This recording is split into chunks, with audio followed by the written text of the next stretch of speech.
복되도다 슬퍼하는 사람들이여 위로가 있을 것이다.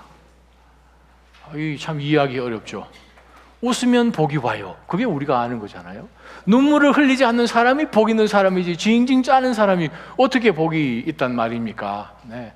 심령이 가난한 자는 복이 있나니, 마음이 가난한 자는 복이 있나니, 우리가 첫 3절에 나왔던 그 말씀처럼 참 예수님의 이 두 번째 팔복 가운데 주신 말씀도 이해하기가 정말 쉽지는 않은 것 같습니다. 슬퍼한다. 슬픔도 물론 종류는 많이 있죠. 많은 것을 위해서 우리는 슬퍼합니다. 때로는 우리가 못다 이룬 꿈 때문에 슬퍼하기도 하고, 아쉬운 일 때문에 슬퍼하기도 하고, 가족이나 사랑하는 일을 먼저 보냄 때문에 우리가 슬퍼하기도 하고, 혹은 어떤 잘못된 어떤 목적을 가지고 그것을 가지지 못하여서 아합이나 이세벨이 그 포도원 그거 못 가져서 그냥 슬퍼, 이런 것도 물론 있을 수 있지요. 많은 종류의 슬픔이 있습니다. 근데 오늘 본문 가운데서 예수님께서 슬퍼하는 자들은 복이 있다라고 하실 때 그 슬픔은 무엇일까? 분명한 것은 하나님의 근심으로 하는 슬픔이에요. 세상의 근심이 아니라, 세상의 sorrow, 슬픔이 아니라 하나님의 근심은 무엇입니까? 우리를 하여금 회개케 하고 그것이 하나님 앞에서 생명으로 인도케 하는 바로 그 슬픔, 하나님의 뜻대로 하는 슬픔을 지금 말씀하시는 거죠. 무엇입니까? 우리가 무엇을 바라볼 때 하나님의 뜻대로 바라보면서 후회하고 하나님 앞에 정말 이것은 아니라고 생각을 합니다 하는 가운데서 슬퍼하고 애통해 할까요? 그 바로 우리 속에 있는 죄죠. 연약한 우리의 육신. 정말 주여 열심히 믿겠습니다 하면서 우리가 하나님 앞에 헌신도 하고 또 다시 한번 하나님 앞에 나와서 엎드리기도 하고 하지만 또 돌아서면 우리는 또 쓰러질 수밖에 없는 우리의 연약함을 들여다보면서 하나님, 정말 나에게 무슨 소망이 진짜 있는 것입니까? 정말 내 힘이 없고 능력도 없고 지혜도 없습니다. 고린도후서 7장 9절에서 10절까지 보게 되면 그래요, 하나님의 뜻대로 하는 근심은 구원에 이르게 하는 회개로 인도를 합니다. 그러면 그 회개로 인도하는 그 하나님의 뜻대로 하는 근심 가운데는 세상의 근심과 완전히 다르다고 말씀하십니다. 왜요? 하나님의 뜻대로 하는 근심은 회개케 하여서 하나님 앞에 나아가면서 결국 하나님으로부터 위로와 생명을 얻어내는데, 세상적으로 하는 근심, 세상적으로 하는 눈물을 흘리는 그 결국에는 무엇입니까? 다 죽음으로 끝나는 거예요. 멸망으로 끝나는 거예요. 그래서 오늘 예수님께서 모여져 있는 제자들과 사람들 앞에서 정말 두 번째 팔복 말씀을 주시면서 우리에게 깨우치기를 원하시는 것이 무엇일까? 말씀을 하나 조금 더 깊이 한번 들어가 보십시다. 복되도다 슬퍼하는 사람들은, 왜요? 그들에게 위로가 있을 것이다. 우리가 이 말씀을 바라보면서 정말 하나님께서 복을 주기를 원하시고 하나님의 위로를 주기를 원하시는 바로 그 사람들은 대체 어떤 사람들인가? 하나님이 싫어하시는 그 죄 앞에 나의 정말 한없이 연약함, 어떻게 할 수 없는 그 연약함을 보면서 하나님, 5장 3절에 나왔던 내 심령이 가난하여서 하나님으로부터 공급받고 하나님이 나를 도우시고 나에게 일으켜 주시지 않으면 저는 정말 누구한테도 기댈 데가 없습니다 하는 고백을 어떻게 보면 감정적으로라고 표현한다 그럴까요? 자신을 들여다보면서 내가 어찌 할 수 없는 자신의 정말 연약함을 고백하면서 주님, 눈물을 흘리면서 도와주십시오 하는 그 슬픔입니다. 정말 하나님께서 위로를 주시고 복된 인생이라고 표현한 이 두 번째 말씀은 정말 하나님 앞에서 정말 하나님이 싫어하시는 그 죄를 하나님 이거 어떻게 해요? 하는 가운데서 주님의 그 은혜 외에는 정말 나에게 어떠한 소망도 없음을 깨닫고 슬퍼하는 자가 바로 하나님의 참된 위로를 얻는 사람들이에요. 죄는 어떤 것입니까? 정말 죄는 하나님께서 너무너무 미워하시고 싫어하시는 거예요. 애통해야 하는 사람들은, 슬퍼하는 사람들은 하나님이 너무너무 싫어하시는 그 죄를 보고 슬퍼하고 애통해하고 내가 또 하나님이 싫어하시는 이 일을 저질렀구나 라고 하나님 앞에 엎드리며 울 수밖에 없죠. 느헤미야 8장을 보게 되면 이스라엘 백성들이 바벨론으로 끌려갔다가 이제 예루살렘으로 귀환시키는 그러한 기록이 기록되어 있는데, 특별히 8장에 가게 되면 학사 에스라가 온 이스라엘 돌아온 사람들을 모아놓고 그들 앞에서 무엇을 했는가 하면 8장 1절에 그들을 다 모아놓고 하나님 앞에 하나님의 말씀을 펴서 이스라엘 백성들이 읽어줍니다. 읽어줄 때 이스라엘 백성들이 어떤 반응을 보였는가? 말씀을 듣는데 그 말씀이 내 심령을 찌르는 거예요. 우리가 왜 지난 70년 동안 끌려다녀서 종살이를 했는가? 왜 하나님께서 분명히 이스라엘 약속의 백성들 가운데 주신 언약이면 이 모든 것은 다 되돌이키시고 하나님의 얼굴을 가리시고 우리들에게 진노하시고 적군들을 통하여서 우리에게 이러한 고초를 당하게 하신 그 이유가 우리의 죄인 것을 그들이 깨닫고, 학사 에스라는 계속해서 말씀을 읽는데 그 말씀이 침이 되어서 그들을 계속 찌르는 거예요. 그래서 그들의 반응이 하나님의 임재 앞에서 통곡을 한 기록이 나와 있어요. 애통하는 자는 복이 있나니 저희가 위로를 받을 것이며, 죄에 대하여서 우리는 정말 하나님이 지긋지긋하게 생각하시는 abomination, 너무너무 싫어하시는 그것에 대해서 우리도 동일한 마음으로 죄를 향해서 하나님 앞에, 하나님 또 제가 넘어졌네요, 또 실족했네요 하는 가운데서 주님 도와주십시오, 자기의 죄를 붙들고 하나님 앞에 회개하는 마음으로 나오는 그 근심, 그 슬픔은 하나님이 위로하신다는 거예요. 우리가 사실 신앙생활 한다고 하지만 살아가면서 우리는 계속 실족하지요. 우리가 하나님 앞에 구속받은 redeemed 된 그리스도인들이지만 동시에 우리는 sinning 크리스천이기도 하죠. 계속 죄를 짓고 있는 크리스천들. 보면 그리스도인들 가운데서 유형이 네 군데 유형이 있습니다. 첫 번째는 죄가 없어요. 예수님이 다 사해 주셨는데요, 뭐 저 죄 없어요 라고 말씀하시는 그리스도인도 가끔 만납니다. 약간 바리새인 비슷한 느낌이죠. 죄가 없다는 거예요. 나 지금 다 잘하고 있어요. 주일 예배도 가고요, 뭐 그렇게 생각합니다. 죄가 없다고 생각하는 거예요.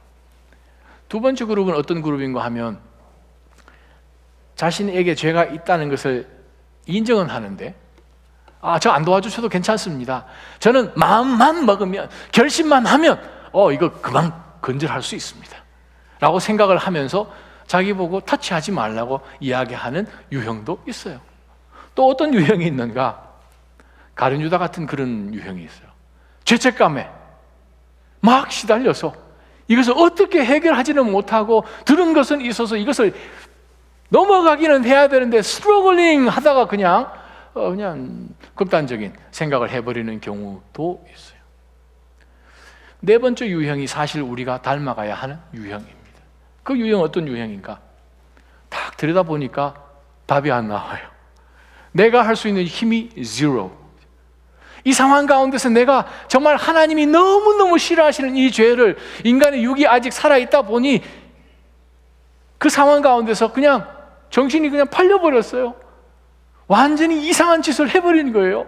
돌아보니 정말 너무나 큰 일을 저지른 것을 깨달은 가운데서 저 죄 안 지었어요? 저 언제든지 마음만 먹으면 이거 할 수 있어요? 아유, 나는 끝이야 인생, 나는 소망이 없어, 그냥 하면서 생각하지 않고 하나님 앞에 고백하며 나오는 신앙이 있어요. 그게 누가복음 15장에 등장하는 탕자가 느꼈던 죄책감입니다. 탕자는 아버지 살아 계시는 동안에 아버지한테 유산을 받죠. 그 당시 유대 풍습에는 돌 맞아 죽을 인생이죠. 아버지 살아 계시는데 유산 달라고 그러는 거예요. 그 말은 아버지 빨리 죽으십시오, 그 말이거든요. 말도 안 되는 아들에게 유산을 주었더니 다른 나라 가서 탕진을 해버렸어요. 이제는 아무것도 남지 않은 가운데서 합니까? 돼지를 치우고 있죠. 돼지를 치우는 가운데서 말씀이 누가복음 15장 16절을, 혹시 여러분 성경책 가지고 계시면 한번 펴보시기를 바랍니다. 누가복음 15장 16절을 보게 되면, 탕자는 돼지가 먹는 쥐엄나무 열매로라도 배를 채우고 싶었지만 그것마저 주는 사람이 없었습니다. 17절 When he finally came to his senses, 그렇게 나오죠. 그제야 제정신이 들어서 말했습니다. 정신이 들어서 무슨 얘기를 했나요? 내 아버지 집에는 양식이 풍부해서 일꾼들이 먹고도 남는데 나는 여기서 굶어 죽는구나. 내가 일어나 아버지에게 돌아가 말해야겠다. 아버지, 제가 하늘과 아버지께 죄를 지었습니다. 저는 더 이상 아버지 아들이라 불릴 자격이 없으니 그저 하나의 일꾼으로나마도 삼아 주십시오 라고 생각을 하고 일어나서 집으로 돌아가는 거예요. 애통해하는 거죠. 아니, 내가 무슨 생각을 하고 그 짓을 저질렀을까 하는 가운데서 자기의 지금 신세를 보니까 그렇게 하지 않아도 될 그 신세를 자기가 야기시켜서 지금 그 상황 가운데 널브러져 있는 것을 본 거죠. 슬피 운 거죠. 아니, 지금 내가 이것 가지고도 내가 배를 못 채우고 있는데, 아니, 우리 아버지 집에는 종들이라도 배불리 먹고 남는데 내 지금 하는 꼴이 이게 뭔가 하는 가운데서 회개할 마음을 갖죠. 내가 돌아가리라. 아버지요, 하나님 앞과 아버지 앞에서 제가 죄를 지었습니다 라고 고백하는 것, 죄에 대해서 애통해하는 마음이요, 죄에 대해서 정말 슬퍼하는 마음을 가질 때 하나님은 우리를 위로해 주십니다. 그러면 얼마만큼 우리가 죄에 대해서 슬퍼해야 되는가? 알래스카 가면 에스키모 사람들이 살죠. 에스키모인들은 눈밭에 사니까 저도 한번 가보긴 했지만 눈에 대한, 눈을 설명하는 말이, 용어가 거의 한 50개 정도 됩니다. 50개. 눈이 북쪽에서 오는 눈 이름 틀리고, 남쪽에서 부러치는 눈 틀리고요, 쌓인 눈 틀리고, 쌓이려고 하는 눈 틀리고, 녹는 눈 틀리고, 색깔 변한 눈 틀리고요, 눈 종류를 설명하는데 눈이 50개 정도 단어가 있어요. 신약 성경에 슬퍼하다, 애통하다는 단어가 9가지가 나옵니다. 자, 여기서 지난주에 이어서 이 퀴즈 한번 더 냅니다. 정도에 따라서 9가지의 슬퍼하는 종류가 딱 있는데, 자, 여기 예수님께서 쓰셨던 바로 이 슬퍼하다 이 단어는 강도가 1일까요? 9가지니까 9일까요? 맞히셨어요. 입이 전부 다 이러고 있으시네. 9요, 9. 예수님이 쓰신 이 단어가 신약 성경에 나와 있는 9가지의 애통하다, sorrow라는 단어 중에서 가장 강도가 센 단어입니다. BC 250년경에 이스라엘 백성들이 포로로 끌려가고 바벨론에 오래 살고, 후세들도 계속 바벨론, 페르시아에 계속 살다 보니까 히브리어를 다 잃어버렸어요. 그래서 그때 다시 니드가 있어서 구약 성경을 헬라어로 번역한 것을 셉투어전트라고 그럽니다. 구약 성경을 헬라어로 번역한 그 성경에서 창세기 39장에 보게 되면 요셉을 잃어버린 야곱의 이야기가 나올 때, 야곱이 그 찢겨진 세마포옷을 보고 애통해하는 그 단어를 동일한 이 단어로 씁니다.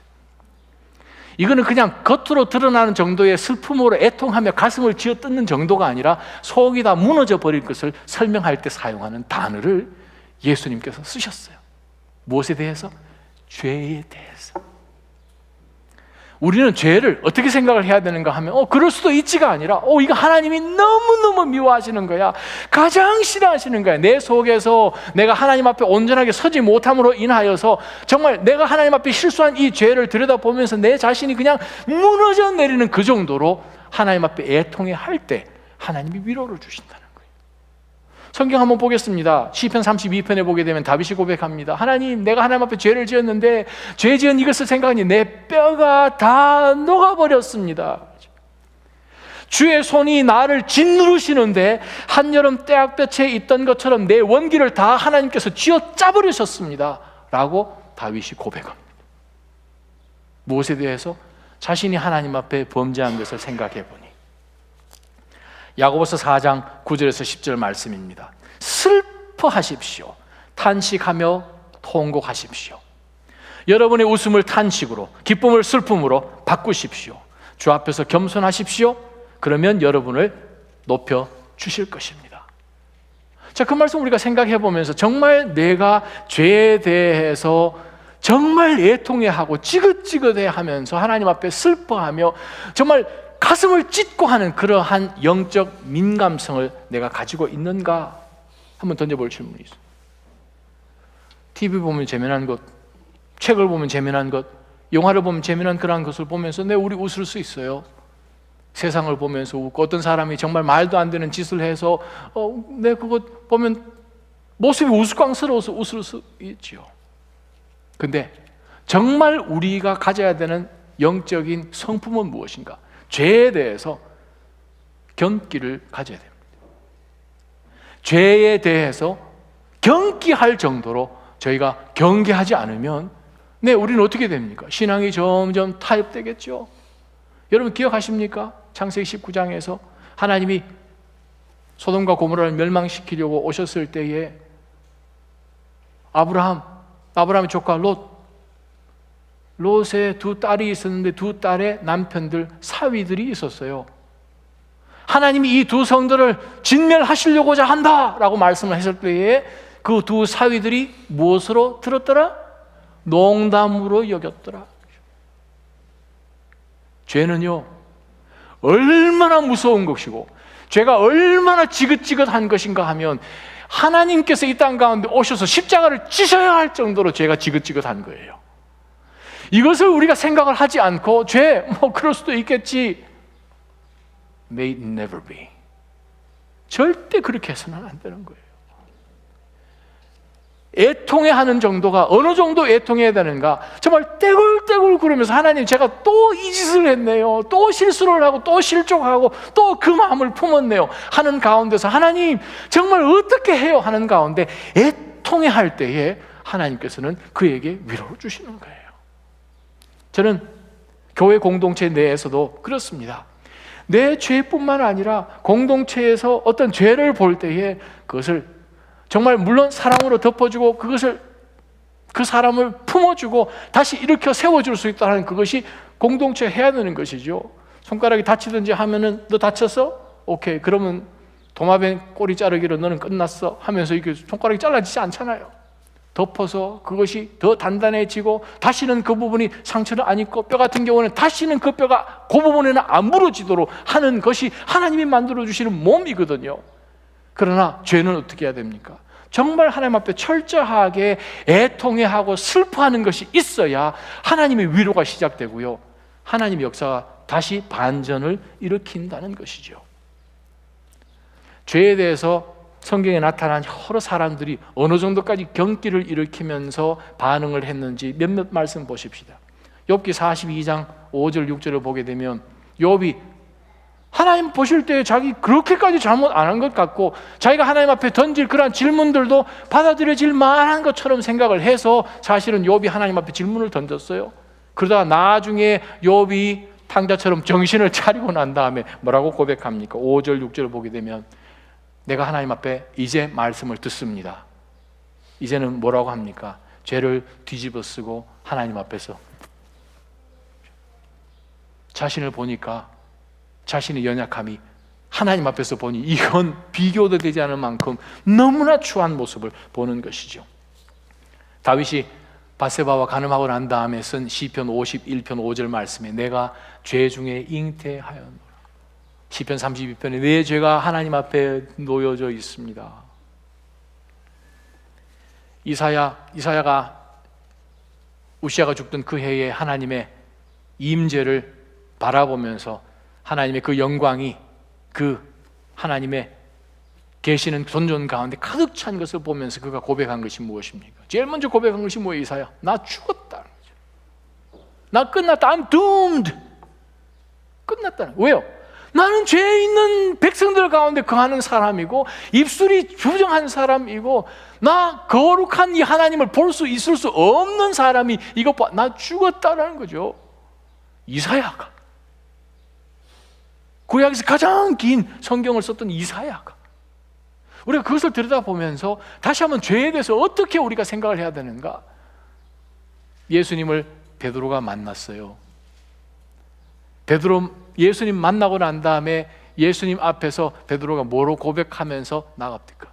주님, 나를 좀 떠나주세요. 저는 죄인입니다. 고백이에요.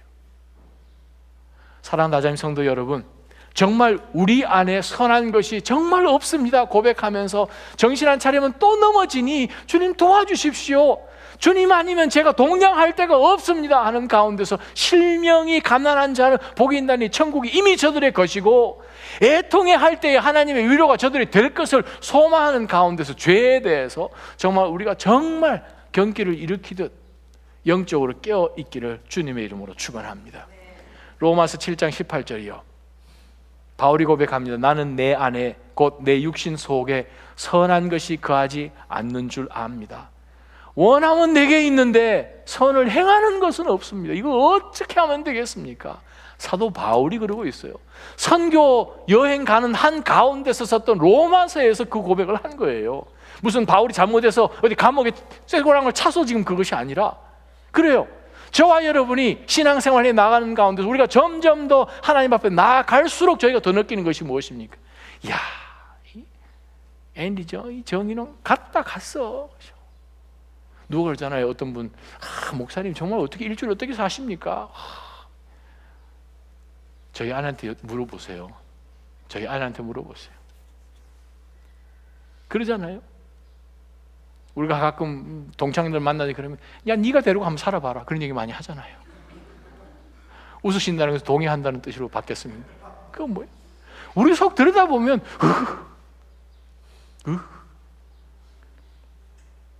우리가 하는 행동, 말하고 생각하고 상상하고 계획하고 하는 거 보면 얼마나 많은 순간 속에서 하나님은 다 룰 아웃 해버리고 그냥 그러다 넘어지면 내가 넘어졌는데 하나님 보고 막, 정말 우리가 우리 자신 속에서 있는 하나님이 정말 싫어하실 믿음으로 하지 않는 모든 것이 죄인데, 믿음으로 하지 않은 그것에 대해서 할 수도 있지가 아니라 이건 하나님이 싫어하시는 거고 내 인생 길 가로막는 것이고 하는 그런 애통함으로 나아갈 때 하나님께서는 위로해 주십니다.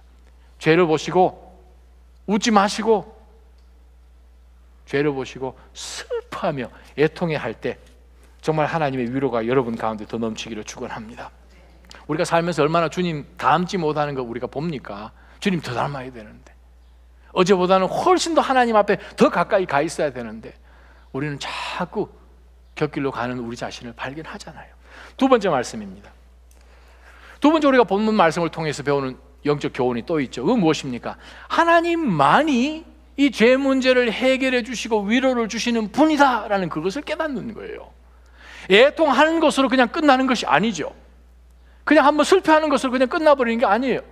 어떤 죄를 지었을 때 하나님 잘못했습니다 하고 또 나가서 하는 것이 아니고, 4절 말씀을 저 정확하게 번역을 해본다면 복이 있도다, 계속해서 슬퍼하는 사람들은 그들에게 위로도 계속 있을 것이다. 현재 진행형으로 문장이 되어 있거든요.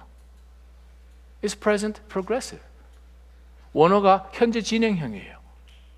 죄에 대해서 한 번, 두 번 수련회 가서 혹은 금요 예배에 철야하면서, 그게 아니라 끊임없이 계속해서 하나님 앞에 위로를 받지 않으면, 저는요 지금도 죄를 짓고 있는 거거든요, 하나님 죄를 보면서 애통해 하고 있거든요 하는 가운데서 계속 진행형이에요. 계속 진행되는 가운데. 또 재미난 것은 이 9절 말씀을 자세히 들여다보면 사실 불필요한 단어가 하나 들어가 있어요. 원어에 복되도다 슬퍼하는 사람들은 바로 그들에게 라는 뜻이에요. 인칭 대명사가 한 번 더 들어갔어요. 다른 말 표현하면 이렇게 번역하시면 제일 좋죠. 애통하는 자는 복이 있는데, 왜냐하면 바로 애통해하는 그 사람들만 위로를 받는다. 그렇게 번역하면 더 정확해요. 와우! 하나님은 무조건 위로하신 것이 아니에요. 아우토이라는 그 단어를 문장을 집어넣은 이유는 애통해 하는데, 애통했던 바로 그 사람들, 슬퍼하고 하나님 앞에 떼굴떼굴 굴렀던 바로 그 사람들이 위로를 받는다는 거예요. 하나님의 위로가 필요하십니까? 여러분들이 가지고 있는 연약함, 이 모든 것을 하나님 앞에 내려놓고 그걸 가지고 떼굴떼굴 구르며 하나님 위로해 주십시오 하는 그 심령 가운데 하나님께서는 위로해 주십니다. 죄에 대해서 애통해하는 것을 바울 사도의 서신을 잠깐 들여다보면, 그래 우리가 예를 들어서 로마서를 봅니다. 로마서 보게 되면 그 얘기를 안 하다가 우리 로마서 7장 25절부터 나와서 호라 나는 권고한 자로다, 이 사망의 권세에서 누가 나를 건져내랴 하는 그런 갈등이 있죠. 그러다 8장에 들어가게 되면 예수 그리스도 안에 있는 모든 자를 정죄함이 없고 너무나 감사한 내용으로 나아가서 마치 그가 죄의 문제를 해결한 것처럼 생각하시죠? 근데 보게 되면은 빌립보서 봐서 빌립보서 1장 23절에 보게 되면 정말 내가 이 세상 살아가는데 너무 힘들다는 거예요. 죄와 싸우는 것이. 그래서 빌립보 성도들에게 뭐라고 이야기하는 거예요? 나 정말 이 죄인은 이 세상 떠나서 지금 당장이라도 예수님 앞에 가고 싶다는 거예요. 당장이라도 예수님 앞에 가보고 싶을 만큼 죄하고 스트롱을 하고 내 속에 발견되는 것이 너무나 싫다는 거예요. 디모데전서 1장 15절에는 디모데에게 바울이 뭐라고 고백합니까? 내가 죄인 중에 괴수라. 나보다 죄 많이 더 지은 사람 있으면 나와보라, 그 말이거든요. 내가 죄인 중에 괴수라는 거죠. 왜 그렇습니까? 어떻게 그렇게 고백할 수 있습니까? 믿음의 삶을 살면서 주님과 동행해 나아가며 그리스도 앞에 점점 더 거룩한 동행 가운데 가까이 지니까 그 밝은 빛 앞에 내가 점점 더 나아가니까 내 얼굴에 있는 땀구멍이 더 가까이 잘 보인다는 거예요. TV, 예전에는 흑백, 그냥 잘생겼네 탤런트들. 요즘 HD 나오잖아요. 코에 숨구멍이 몇 개야? 244개네 이렇게 나오잖아요. 요즘 다 보이잖아요. 다 보이잖아요. 그것보다도 우리를 지으신 하나님 앞에 더 가까이 갔더니 이건 숨기고 돌아서고 하는 정도가 아니라 완전히 오픈 되잖아요. 하나님만이 우리를 위로해 주세요. 죄를 보고 애통해 하는 자들만이 하나님의 위로를 받을 자격이 되는 거죠. 하나님 말씀하십니다. 심령이 정말 가난한 것을 깨닫고 하나님 도와주세요. 근데 그것을 들여다보니까 내 속에 죄 때문에 어찌할 수 없어서 하나님 앞에 애통해하는 바로 그 자들에게만 하나님이 위로함을 주시는 거예요. 하나님이 그러면 어떻게 성도들을 위로하십니까? 하나님은 여러 가지 방법으로 위로하십니다. 고린도후서 1장 3절, 하나님은 모든 위로의 하나님이라고 기록되어 있습니다. 모든 위로의 하나님이 하나님이십니다. 아멘. 하나님은 모든 상황 가운데서 우리를 위로하기를 기뻐하시는 하나님이세요. 시편 30편 5절이나 이사야 55장 6절 7절이나 하나님은 위로의 하나님이십니다. 하나님이 직접 개입하셔서 우리 삶 가운데서 위로해 주셔요. 요한복음 14장 6절에 보게 되면 예수님께서 이제 제자들과 만찬 가운데서 6월절 떠난 얘기를 자꾸 하시니까 제자들이 그냥 슬프고 근심되고 하는 가운데서 너희들 왜 그렇게 얼굴이 근심하지 말라, 하나님을 믿으니 또 나를 믿으라 라고 말씀하시면서 주신 약속이 있잖아요. 그건 뭐였죠? 보혜사 하나님을 보내주시겠다는 거예요. 또 다른 보혜사를 보내주시겠다는 거예요. 파라클레토스, 저기 있는 분을 불러다가 여기 오게 하셔서 주변에 있게 하시는 거예요. 근데 예수님 말씀하실 때 another counselor를 부른다거든요. 거기 나와 있는 another라는 것이 헤테로가 아니라 알로스라고 그랬어요. Same kind but different. 예수 그리스도께서 제자들과 함께 있는 동안에도 예수님은 살아계신 하나님으로서 믿는 자들에게 위로자가 되어주셨고 보혜사셨습니다.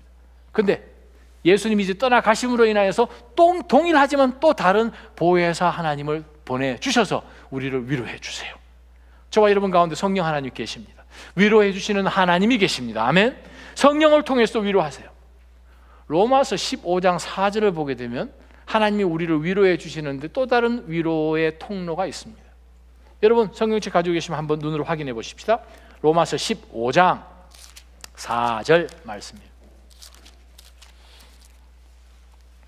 무엇이든지 이전에 기록된 것은 성경 말씀입니다. 우리에게 교훈을 주기 위해 기록됐습니다. 이는 우리로 하여금 성경이 주는 인내와 위로로 인해 소망을 품게 하려는 것입니다. 아멘. 성경이 우리의 위로인 거예요. 성경 하나님의 말씀이 우리에게 위로를 주는 통로로 하나님이 우리에게 주셨어요. 어떻게 해요? 하나님의 말씀 읽어요 말아요? 하나님의 말씀 목숨 걸고 읽어야 되죠. 왜?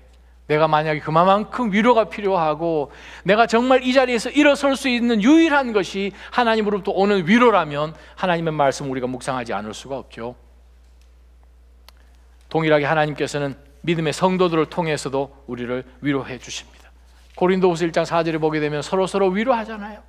공동체 지체들로 하나님을 만들어주시고 주님의 몸된 교회로 여러 지체들이 서로 연결되어서 하나님의 거룩한 성소로 지어짐을 받아갈 때에 우리가 서로에게 위로를 주고 위로를 받는 거예요. 그것이 하나님께서 이 땅 가운데 세상의 소망인 교회를 세우신 이유입니다. 하나님이 저와 여러분 가운데 마음을 주셔서 나는 사랑하는 이 지체를 오늘 위로해야겠어. 카톡도 보내시고 전화도 하시고 찾아가시고 그러한 가운데서 여러분을 통하여서 모든 위로의 하나님이신 그 하나님이 하나님의 말씀도 생각나게 하시고 여러분의 입술을 통하여서 위로가 정말 필요한 애통해하고 있는 슬퍼하는 그 믿음의 지체에게 위로의 말씀으로 소망 주시기를 주님의 이름으로 축원합니다. 아멘. 그리고 세 번째, 그러면 슬퍼하는 사람에게 하나님께서 반드시 위로를 주시겠다고 하셨어요. 그러면 내가 어떻게 하면 위로를 받을 수 있는 슬퍼하는 자가 될 것인가? 그럼 So what? 질문을 던져봐야 되죠. 어떻게 할까요? 첫 번째 우리가 기억해야 되는 것이 있습니다. 죄가 내 믿음 생활, 신앙 생활의 걸림돌인 것을 철저하게 깨달아야 됩니다. 센시티브 해야 돼요. 죄에 대해서 굉장히 센시티브 하지 않으면 우리가 애통할 수가 없는 거예요. 이것이 얼마만큼 나를, 얼마만큼 지체를, 얼마만큼 공동체를 정말 죽이는 것인지를 생각을 하지 않는다면 애통할 일도, 슬퍼할 일도, 하나님의 위로받을 일도 없고 세상 위로만 받다가 그냥 우리는 쓰러질 거예요. 죄가 신앙의 절대적인 걸림돌인 것을 우리가 깨달아야 돼요. 내 죄, 공동체의 죄. 예레미야 9장 1절에 보게 되면 하나님이 이스라엘 백성들을 심판하시고 또 진노하시고 저들로 하여금 어려운 고난을 통과케 하시는 가운데서 예레미야가 그것을 보면서 이 우리 민족의 죄를 놓고 엉엉 운 것을 여러분 기억하실 것입니다. 십자가 지시기 전에 예수님이 감단산 올라가시면서 밑으로 다 내려다 보이는 예루살렘을 보시고 신약 성경에서 제일 짧은 성경 He wept. 엉엉 우신 거예요. 어때요? 여러분 죄를 보시고 우십니까? 하나님 앞에 하나님이 정말 싫어하시는 믿음을 하지 않았던 그것을 보면서 정말 여러분 애통해 하시면서 가슴을 쥐어 뜯으십니까? 그렇게 해야지 우리는 하나님의 위로가 우리 가운데 임한다는 거예요. 두 번째, 제가 해야 할 걸림돌이 무엇인지, 죄가 무엇인지 분명히 알아야 되죠. 죄가 뭔지를 모른다면 그것도 문제예요.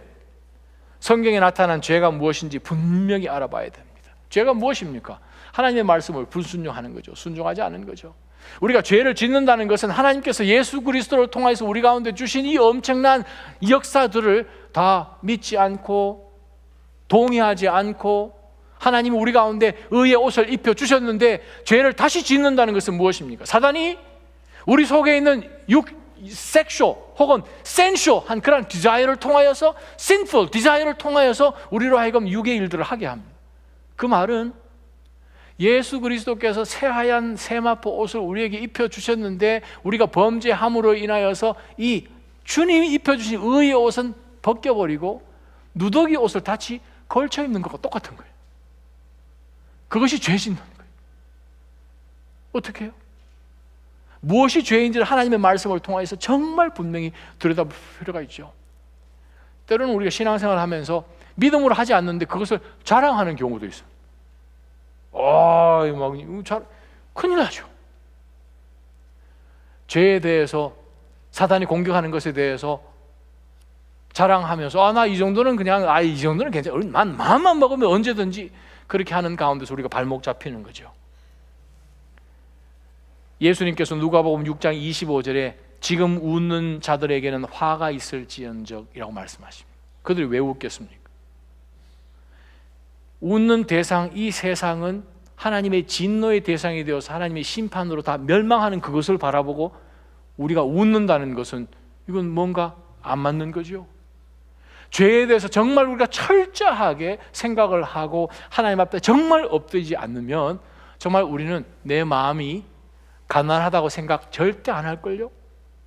죄에 대해서 절대 애통하지 않을 그러한 육신적인 10,000가지 이유가 우리는 있다는 거예요. 그러나 우리가 정말 하나님으로부터 위로가 필요한 삶을 나는 살겠습니다.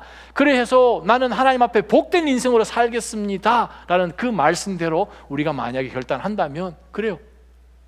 정말 하나님 앞에서 죄를 절대적으로 더 미워해야 되죠.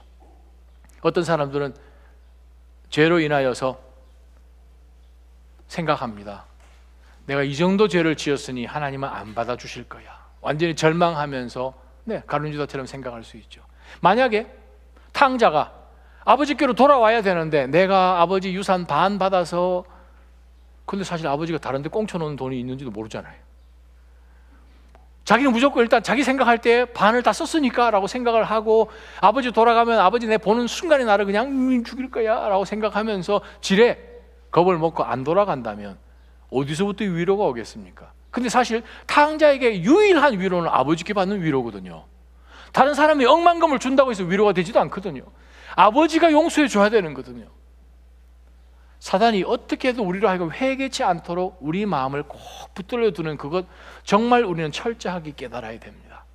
때로는 하나님께서 말씀을 통하여서, 지체를 통하여서 하나님 앞에 회개케 하실 때 빨리 회개를 하면 그만큼 내 마음 가운데 하나님의 평강과 하나님의 위로가 더 빨리 임한다는 거예요. 회개는 무조건 빨리. 우리 학교 다닐 때 선생님한테 혼나든지 부모님께 혼날 때 뭐예요? 잘못했습니다 빨리 하면 매를 한 대라도 덜 맞아요. 그렇지 않아요? 이게 아주 경험이 많으시는 분은 빨리빨리 이렇게 고개를 흔드시는데 진짜 그렇거든요. 하나님 앞에 빨리 회개하면 회개할수록 하나님의 위로가 빨리 오죠. 절대 미루지 마십시오. 내일 회개할게요. 상황이 좀 좋아지면요, You know what?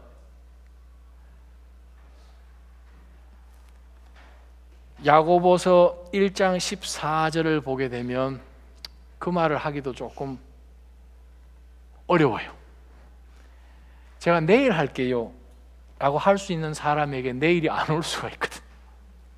왜요? 우리 인생은 안개 같은 인생이 잠깐 있다 없어져요. 내일이 충분히 안 올 수 있거든요. 성령께서 우리 가운데 지금 회개하고 하나님 앞에 다시 한번 헌신하면서 하나님의 의의 병기로 쓰임받기를 원하여서 우리를 푸시하신다면 우리는 그것을 절대 미룰 이유가 없어요. 이것이 우리가 잘못된 것을 깨닫고 그것을 계속 킵을 합니까? 그렇지 못하죠. 뉴욕에 큰 교회 목회를 하는 목사님이 계세요. 그 목사님 자녀 가운데서 둘째 딸이 정말 골칫덩어리였어요.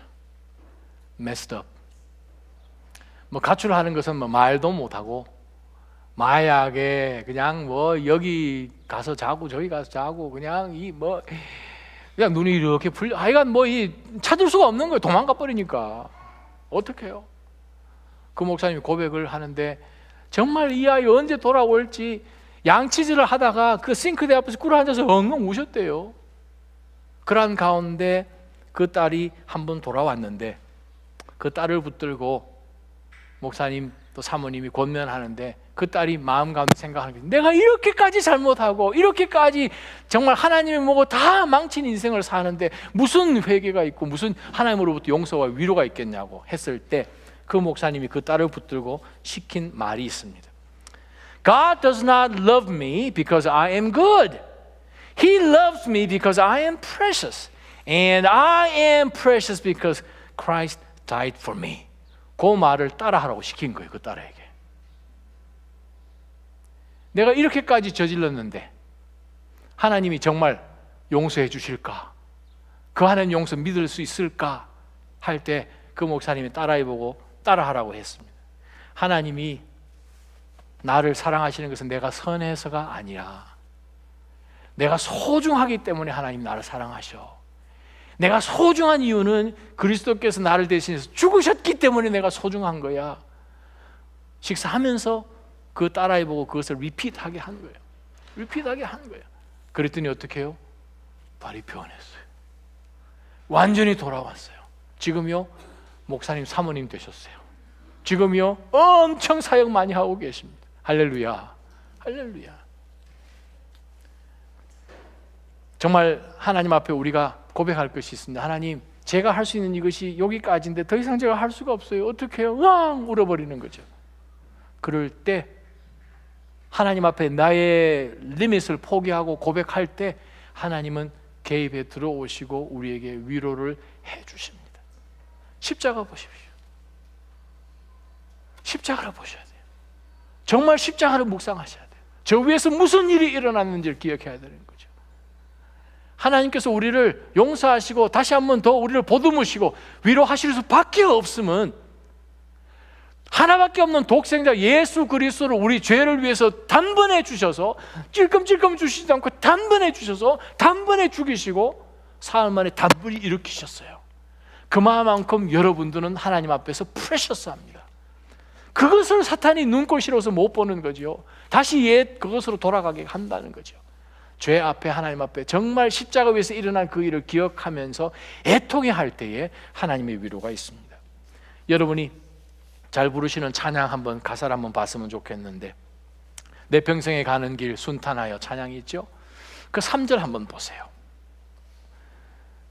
내 지은 죄 주홍빛 같더라도 주 예수께 다 아뢰면 그 십자가 피로서 다 씻으사 흰 눈보다 더 정하겠네. 스태포드 목사님은 딸이 넷이죠. 1820 몇 년도인가요? 영국으로 가는 배 탔다가 배가 부딪혀서 자기 아내만 살고 딸아이 넷이 다 익사했죠.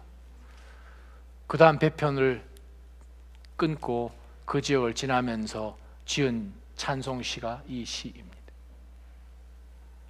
딸아이를 동시에 내 딸을 다 잃어버렸으니까 그 마음 가운데 찢어지겠죠. 근데 어떻게 이런 고백이 나올 수 있습니까? 그것은 십자가 때문이에요. 우리가 사는 인생이 이것이 끝이 아니거든요. 하나님 나라에서 사는 것이 그것이 진짜거든요. 저와 여러분이 애고편 가운데 살고 계시거든요. 3절 말씀 보시면 My sin, oh, the bliss of this glorious thought. My sin, not in part, but the whole. 내 죄를 생각해 보는 거예요. 내 죄? 와, 이거 도대체 얼마나 영광스러운 생각의 축복인가. 내 죄? 한 부분이 아니라 모두 다 is nailed to the cross. 십자가에 모두가 다 못 박혀 버린 거예요. And I bear it no more.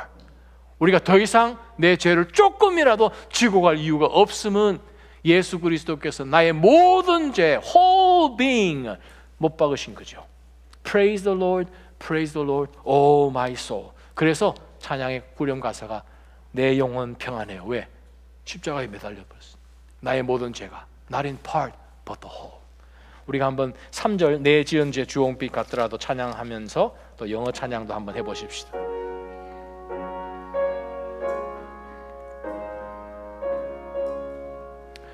내 지은 죄 주홍빛 같더라도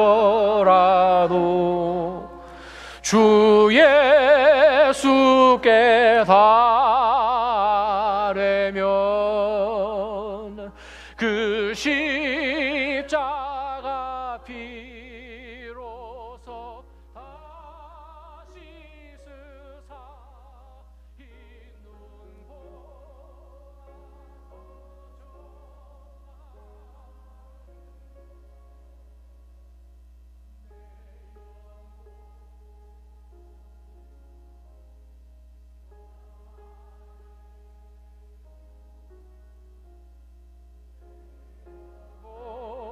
내 영혼 평안해. My sin,